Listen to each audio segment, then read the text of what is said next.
Hello everyone, good afternoon. Thanks for staying until the last session. I hope you all had a nice Kotlin conf. I certainly enjoyed it. My name is Ralf Wondratschek. I'm a principal engineer at Amazon, and I would like to walk you through a little bit of our setup, how we use dependency injection in our KMP projects.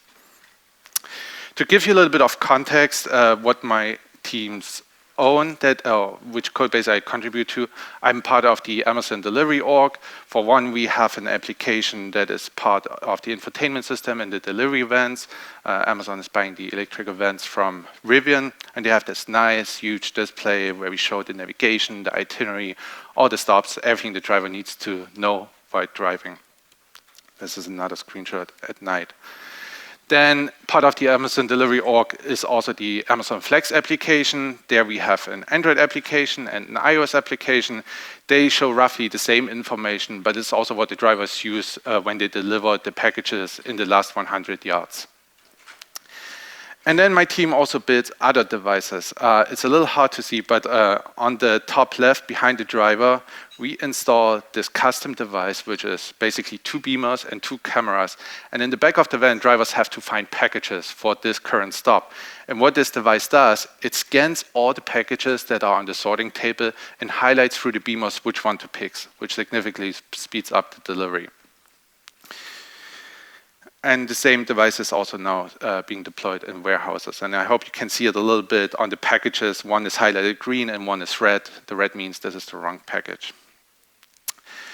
I'm highlighting these projects in particular because everything I mentioned today is actually used in production, in particular in these apps. And there we leverage Kotlin Multiplatform, in particular for iOS, for Android, but then also on this custom device, which is a Linux machine. But we run it in a JVM.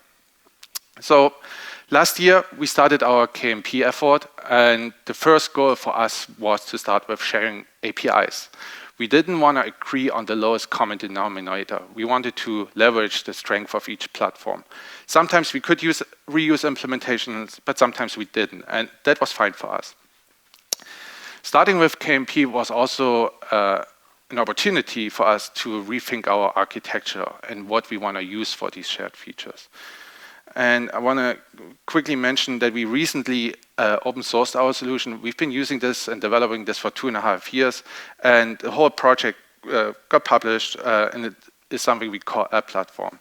I will focus in this session on the dependency injection part, but all the heavy lifting, the setup, the Cradle configuration, that's integrated in App Platform, and actually something I would recommend if you want to give it a try. I gave talks in the past about App Platform when it wasn't open sourced yet, but finally the code is out if you want to know more. But then a little bit of background again. We started on Android mostly, and there on Android for dependency injection, we were using Dagger 2 and Anvil. And we liked them for various reasons. For one, Dagger 2 is a compile time dependency injection framework. That means at compile time, it generates code, it verifies that your object graph is complete, that you have no missing bindings, and so on. And Anvil were some extensions on top that we built within Square, and they removed a lot of the boilerplate that was necessary for Dagger 2. We had have a very opinionated module structure that's also part of App Platform. We focus on the dependency inversion principle. That means we want to abstract APIs from implementations, and that's what we do in our module structure. We have public modules which contain the APIs, and then sometimes several implementation modules, like we have for our different products, where we have an Android phone, but also the infotainment system in the van is running Android. How this roughly looks like in code is that we have a generic interface, for example, our weather repository, which provides us the forecast, and then a concrete implementation that has other dependencies, like an HTTP client. And then we had the Anvil annotations on top, but I don't want to go into detail for that. So again, we like this setup. It really worked well for us. It allowed us to scale our code base. But the problem was it didn't work and still doesn't work in Kotlin Multiplatform, in particular for common code. We wanted to use this on iOS, for example, as well, or other platforms like native Linux. So going back to the basics, what did this dependency injection framework actually solve for us? For one, like I mentioned already, dependency inversion. Dependency inversion basically means that high-level APIs are only allowed to depend on other high-level APIs, and implementation details can only reuse other high-level APIs. And we do this, like I mentioned, on the module structure level with public modules and implementation modules, but then also in Kotlin code by separating classes from their interfaces. This is how it looks like in code. Again, the key point here is that we have a second class, weather report, and this class only references the weather repository interface, not the concrete implementation. The second pattern we enforce is dependency injection, and this is simply the principle where objects or classes receive their dependencies rather than creating themselves. You actually don't need a framework, it's a design pattern. Here's the counterexample where our weather report class creates the weather repository itself, but this is problematic because it has to know about the implementation. That makes testing harder and increases coupling. This is the better solution, where the weather repository becomes an argument for the constructor. So Dagger 2 didn't work for us, and it didn't work for us in common KMP code. And the question came up in our journey, do we actually need a framework? And for the simple cases, often the answer is no. We could actually write something ourselves. Again, we have this example with the interface, the class, and a user, the weather report. In a function, we could simply do this. We create a new weather repository and pass it as an argument to our weather report, and then can use our weather report. This works fine, but then often these classes have some state, and we want to share them and reuse them. The simple solution is just to move this in a global object. Let's call this component. And there we create a weather repository and the weather report only once. And then in our show weather report function, we reuse this instance. And this works. Let's assume we add another API, like a location provider. Same principle there. We have an interface, an implementation class, and the implementation class, and the location provider then is used in, for example, the weather repository impl. For our component, it means we update this, we create the location provider instance, and then pass this as an argument to the weather repository impl. Maybe later our weather report class needs it as well, so it just becomes another argument. So this works for the simple cases. But I'm starting to see some problems here. For example, in tests, we would like to replace some of these concrete implementations with fakes. For example, for the location provider, we don't want to use the real GPS signal, we want to inject some fake data. It's also not really clear how we implement scopes with a shorter life cycle. For example, maybe you have something like a user scope in your application, which has to be created later when the user logs in, and it gets destroyed when the user logs out again.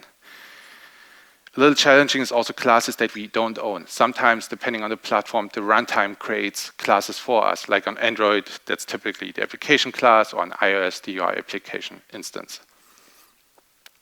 And then the other problem, what we've seen already, is that the components need to be updated quite frequently. Whenever we need to introduce a new type, we have to update the component. This leads to conflicts in code reviews and then merge conflicts eventually. One idea to solve this is if we can use something like a service locator. And this is a really naive and simple version of a service locator where you just can register instances based on their type, and then based on the type, you get the instance out of it. And then within the service locator or the component class here, we cache this instance. On the consumer side, it would look something like this. For the location provider, we use the real-time location provider, and then the other examples of the weather repository and weather report. Here we start to see a common pattern. Our weather repository impl, for example, requires the location provider, and we can query or get the location provider out of our service locator again. If we change the syntax slightly, then it looks something like this. A pattern you often see in other frameworks. But this approach has one benefit, in my opinion. For example, we can register instances in library modules. For example, in the weather report module, where we create the weather report instance, we can call our component to register this. So we no longer have to do this, for example, in the final application module. This helps with what modularization is actually good. And then on the usage side, the final show weather report function, it looks something like this. But with this approach, we introduced new problems. First of all, we get no compile time safety anymore. We call our service locator to get an object out of it. We don't know if it has been registered yet.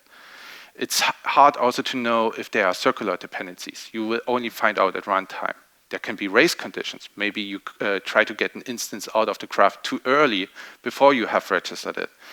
And it's a bunch of boilerplate, in my opinion. One idea to reduce the amount of boilerplate is to invoke constructors automatically. Here's the example where we register the weather report instance.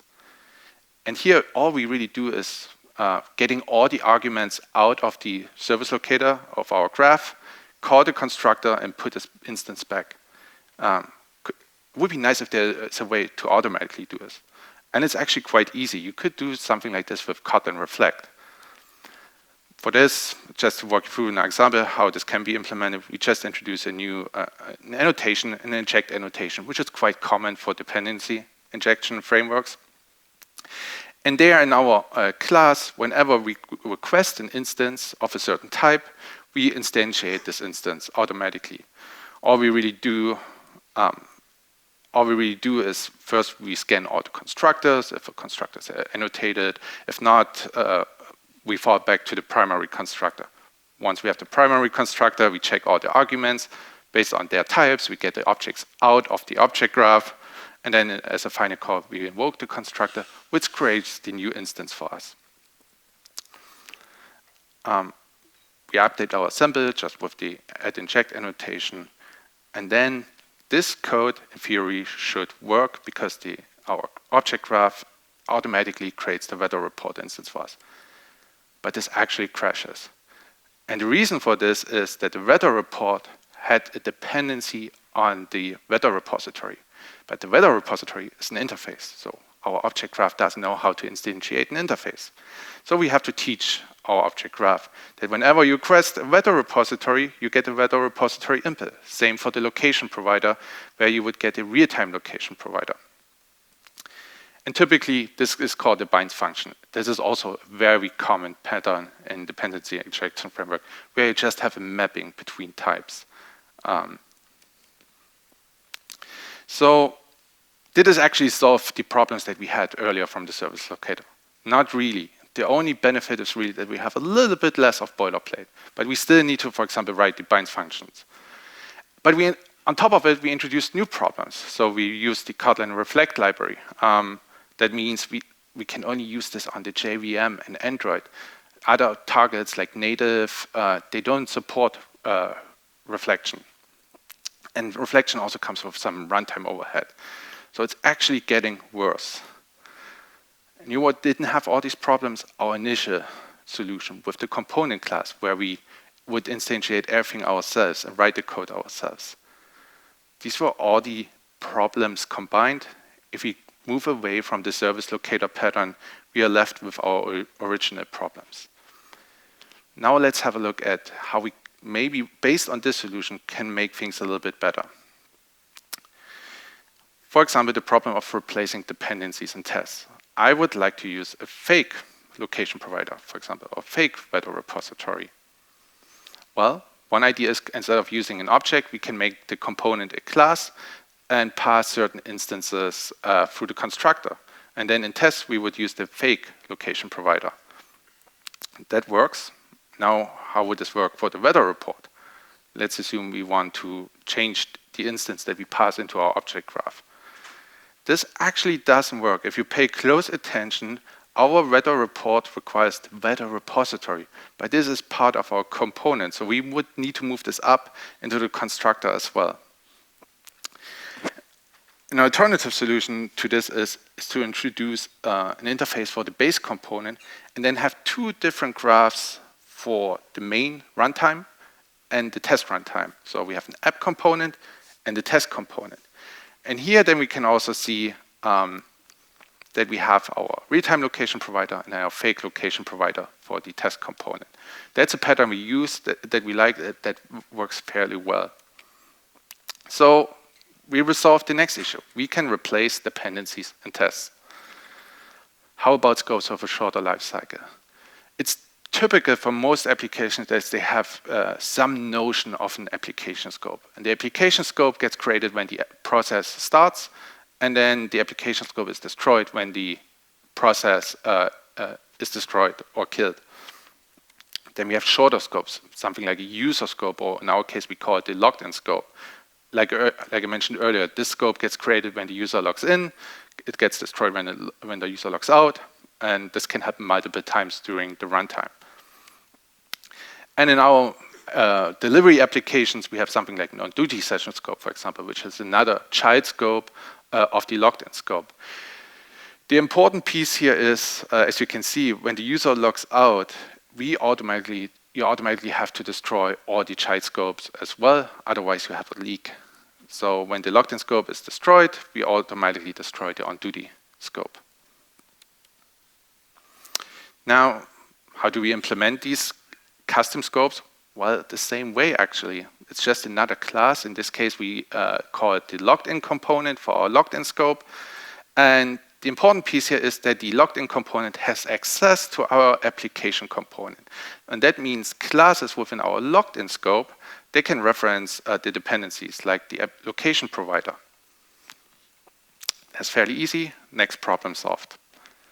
How about adding classes that we don't own? Like on Android, I mentioned the application class or the UI application object. On iOS, well, the same way actually how we pass the app component to the logged-in component. It's just a parameter on the constructor. For example, our logged-in component with a user session usually has something like an auth token to talk to the backend. It's just a parameter. So that's also easy and solved. Now, let's talk a little bit about the boilerplate. This is the solution that we have so far. And it's a lot of code that you have to write. And there's also a lot of duplication. Earlier, the nice thing about the service locator pattern and using Kotlin Reflect was that we can invoke constructors automatically. And there's a solution for this that I will explain in a second. But let's assume for now, we can invoke constructors automatically. We no longer need to call them manually. So this duplication that we right now have between the app component and the test component to instantiate the weather report would go away if, like I said, we can invoke the constructor automatically. So assume this is gone and we no longer need to do this. Then we have the location provider. This is also a duplication. We need to declare the overwritten parameter or property in the app component and test component twice. Can we change this? Yes, we can, again, by not invoking the constructor manually, we can introduce the binding function from earlier. That basically just says, again, for the app component at runtime, if you use a location provider, you get a real-time location provider and the fake location provider during tests. Okay, it's getting a little bit better. How about the weather repository? Same thing there, we just need to have a binds function.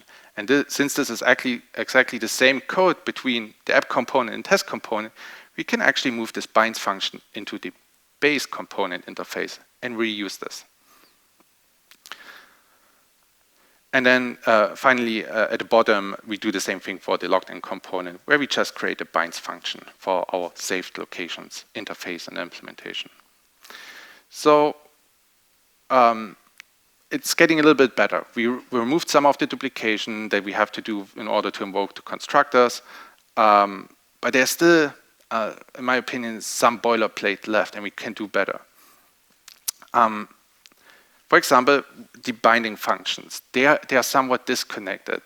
Somewhere in our code, we have an interface. Somewhere in our code, we have an implementation class. And then here in the components, we have the binding functions. It would be nicer if these binds function would be closer to the actual implementation. And this is something the Anvil framework solved for us initially. And we can do something similar with another annotation that we call contributes binding. It basically says the same thing based on the supertype. when you ask for a location provider, you get a real-time location provider instance.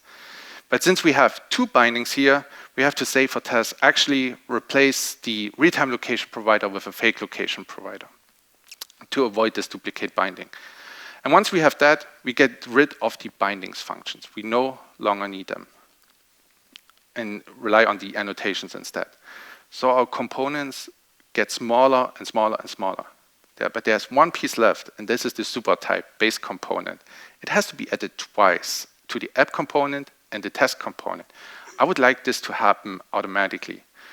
And something similar, like with the contributes binding annotation, we can actually do here. We can say for the base component interface, whenever we have a final component, add this base component as a super type. And with that, we no longer need to declare the super type manually. And this is the final result. This is really close to a spec of our object graph as we want it to be. Now, the question is, I left some points out, for example, how we invoke constructors automatically.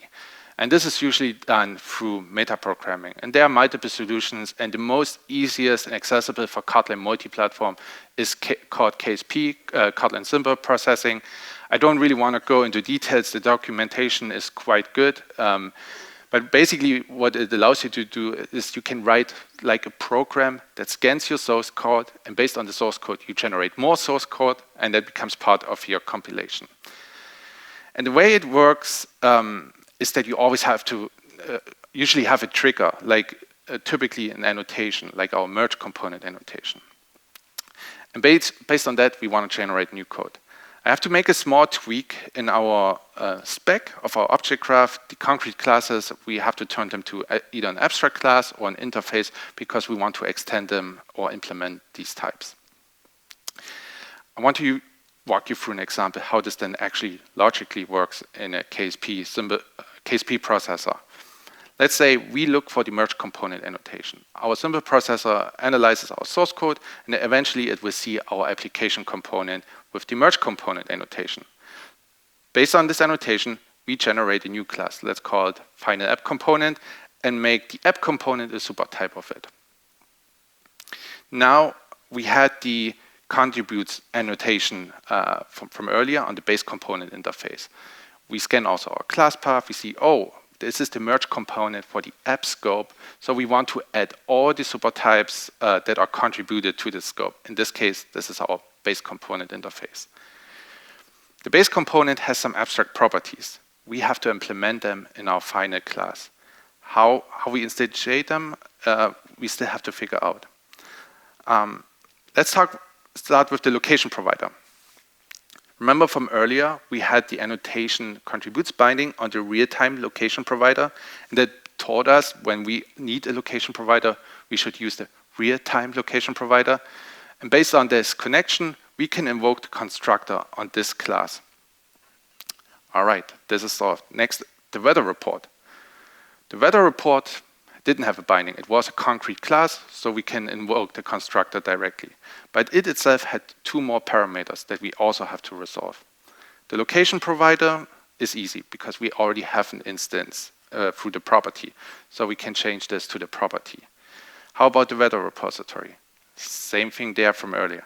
The weather repository was, we created a property for this, but the weather repository is an interface, and we had a contributed binding for the weather repository impl. So we know we have to invoke the constructor of the weather repository implementation.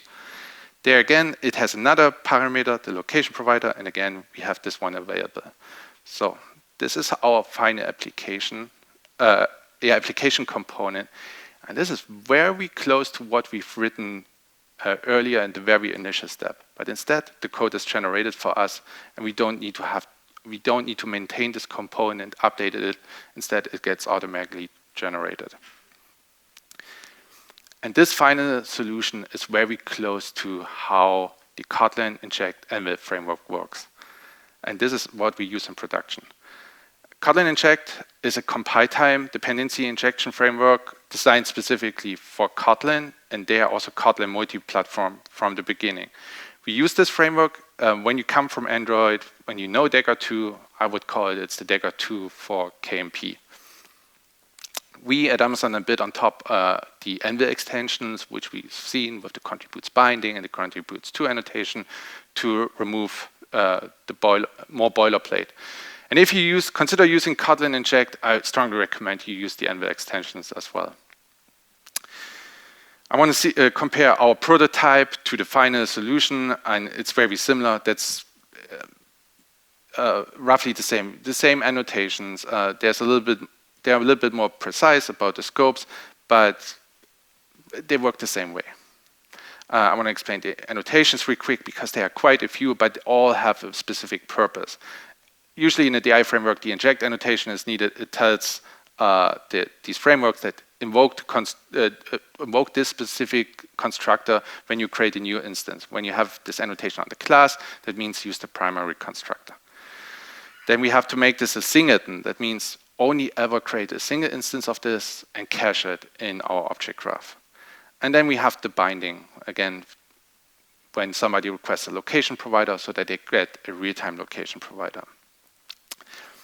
Subscopes can easily be implemented.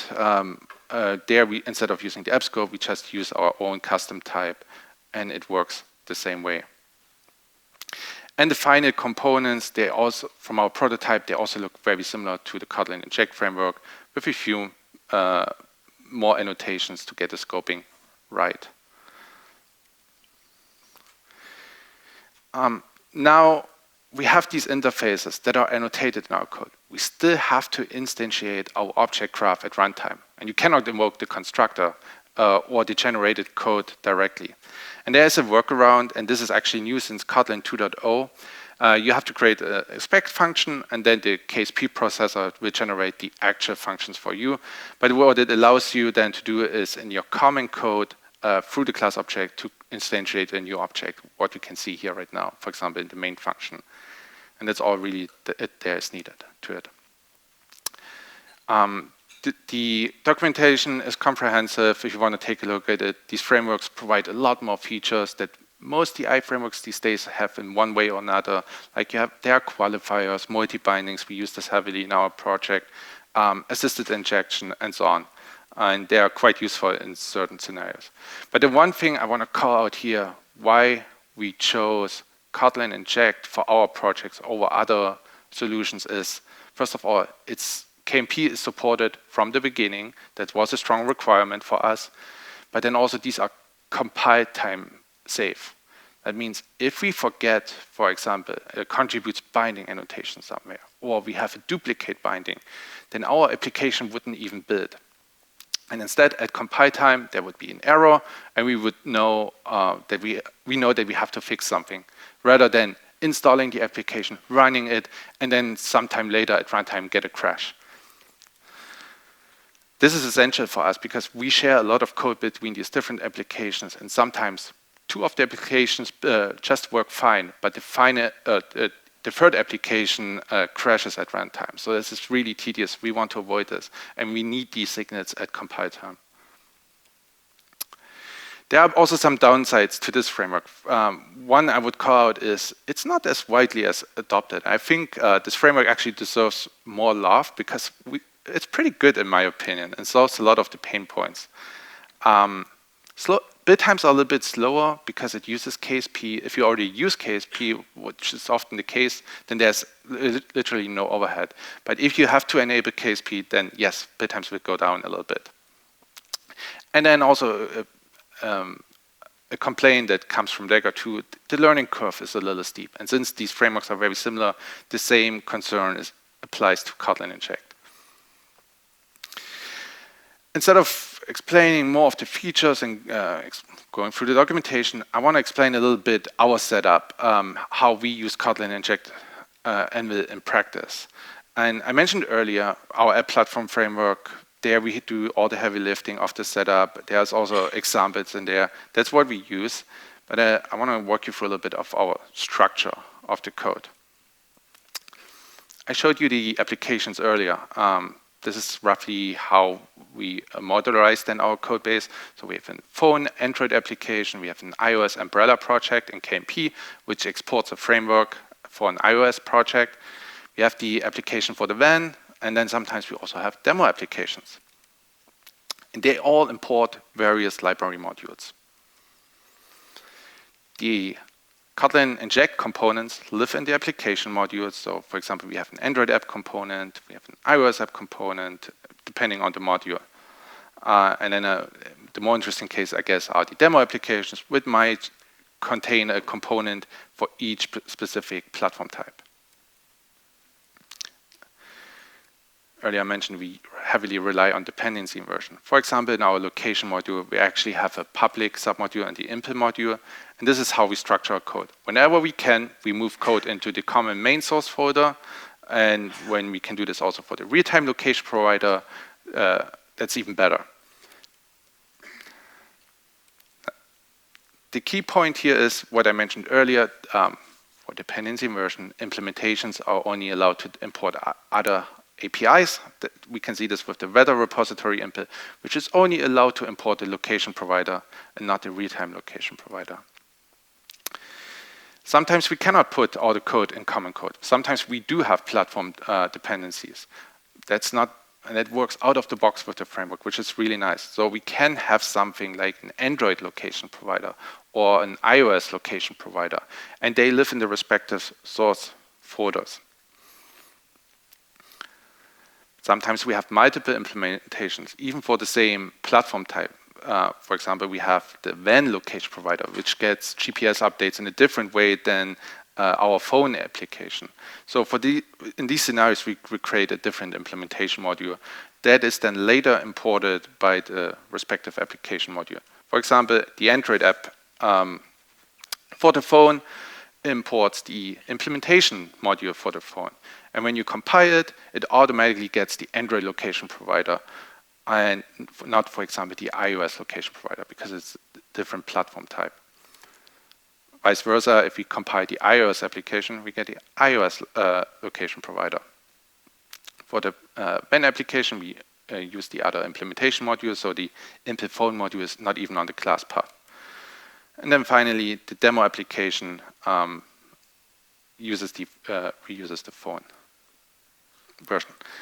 We also have specific modules for tests, and we call these robots. These robot modules are like instructions, how we want to run our tests.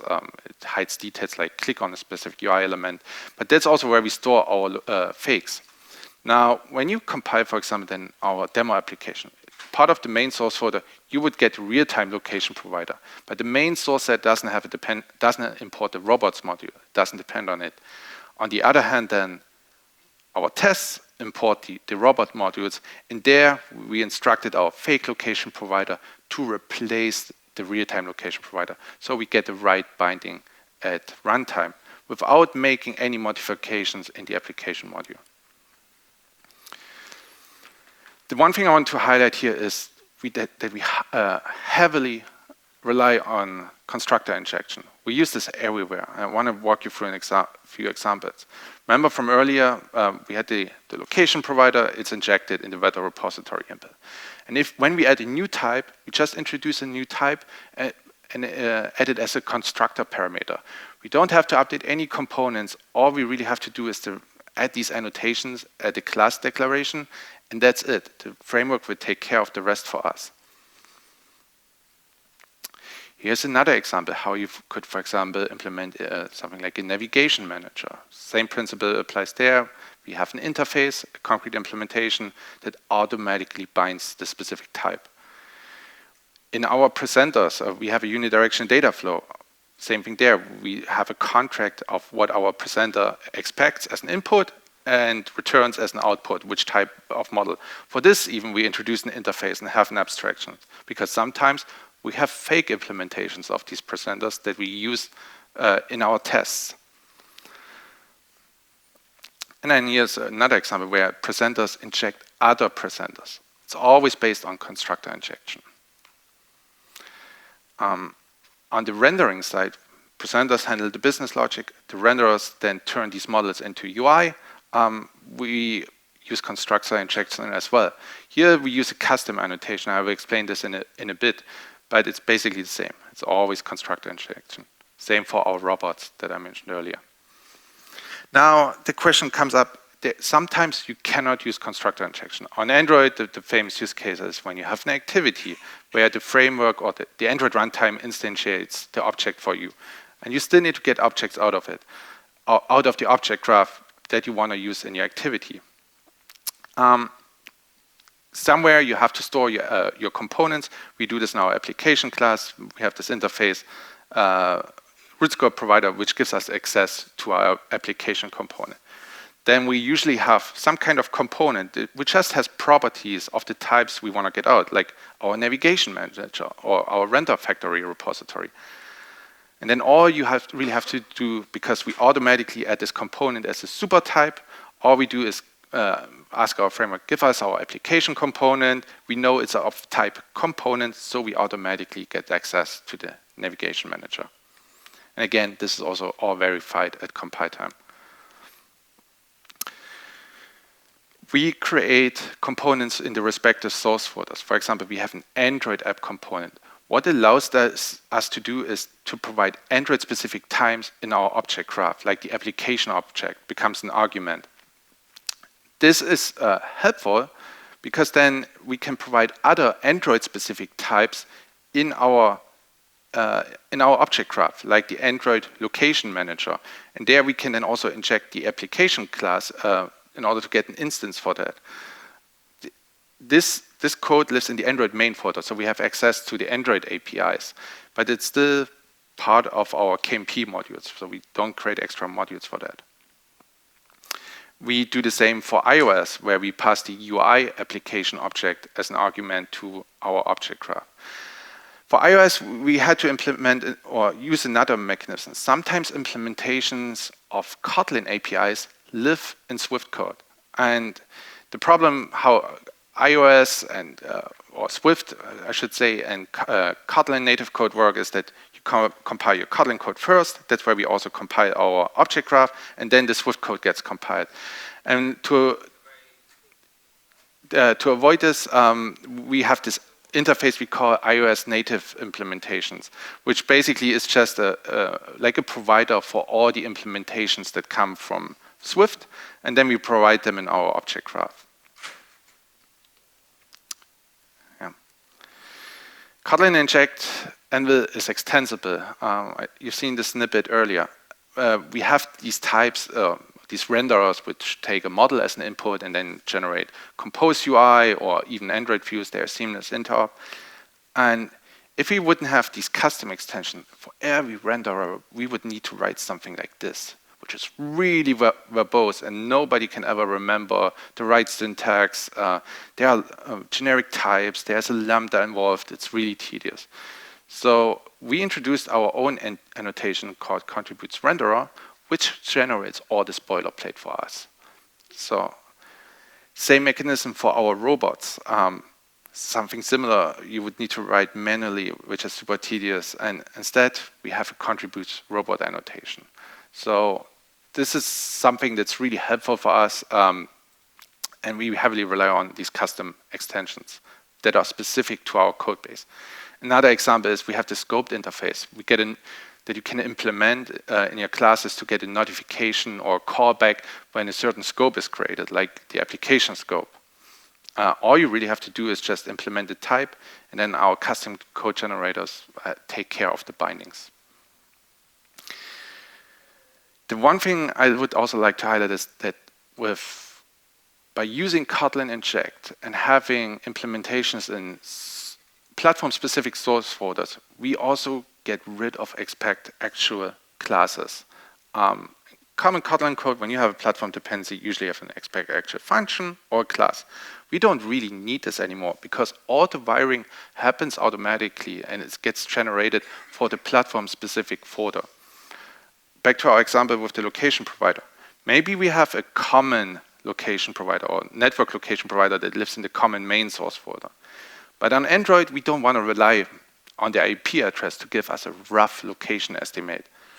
So maybe we have a different implementation there. And there we say don't use the network location provider, but instead use the Android location provider. This is then avoiding duplicate bindings, and the right instance will be used at runtime. We can use the same for iOS with an iOS location provider. But the trick here is, because we have this common implementation, this would be, example, used on the desktop target or the web target. When you use these frameworks, you will encounter errors. And that's actually a downside. I don't find these error messages helpful, and I wish they would be a little bit better. But I want to give you a few examples of the most common errors. And that is usually that you have a duplicate binding. When you have a duplicate binding, that means you have a type like location provider, and there's a fake location provider or the network location provider, and the framework doesn't know which one of these two should you use. And you see this usually by the KSP task failing. You get this error, and it says that there is a type that is already provided, and then you have to read carefully which file it is, but it gives you the answer, but it's quite verbose, and you have to really scan the error messages. So in this case, we had a duplicate binding for an Android location provider and network location provider. For example, that happens when we miss the replaces attribute. Another common error is that you have a missing binding. For example, you inject a type like the location provider, but there's no implementation. In this case, it would clearly highlight that it cannot find an inject constructor or provider method for this specific type. This happens usually, like I said, when you don't have an implementation yet, when you forget an inject annotation, when you forget the contributes binding annotation, or you forget to add a Gradle dependency.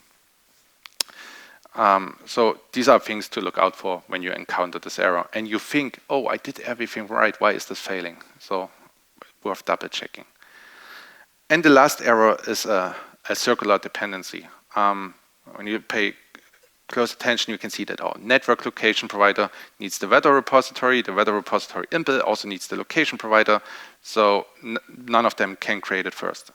And you get this really verbose error, but at the top it just says there's a cycle. And then you have to scan the source code again where the cycle actually occurs, or the error message rather. The way you can avoid circular dependencies is by making one injection lazy. So when you invoke the weather repository input constructor, you actually don't need the instance of location provider right away. And that breaks this circular graph. So what's next for dependency injection? I really like this topic, and I think Kotlin inject was the right step that we needed for Kotlin Multiplatform. But the integration and the tooling could be better. And I think the next evolution would be a new framework called Metro. And Metro is like, it takes all the learnings from the Dagger, Anvil, and Kotlin inject and combines this in a new framework. It has a better implementation in the sense that it's part of the Kotlin compiler. It's a Kotlin compiler plugin, so build times are much better. It has more knowledge about the compilation and can, for example, print better error messages. Since it's also a Kotlin compiler plugin, it can integrate in the IDE and give you in the IDE also more hints and error messages in the future. So I think this is really then the next evolutionary step for dependency injection frameworks. And with that, I come to my summary. Dependency inversion and dependency injection was crucial for us to get Kotlin Multiplatform deployed in our existing apps in our brownfield projects. We could have done manual dependency injection, but the maintenance burden was too high, and we're really happy with the Kotlin-inject-anvil framework as a solution for us. I hope by walking you through what code is being generated, the magic of these compile time injection frameworks goes away a little bit and becomes clearer what they do under the hood. And I would suggest in KMP project, give Kotlin-inject-anvil a try. I think it really solves the problem. And that's all I had. Thank you very much.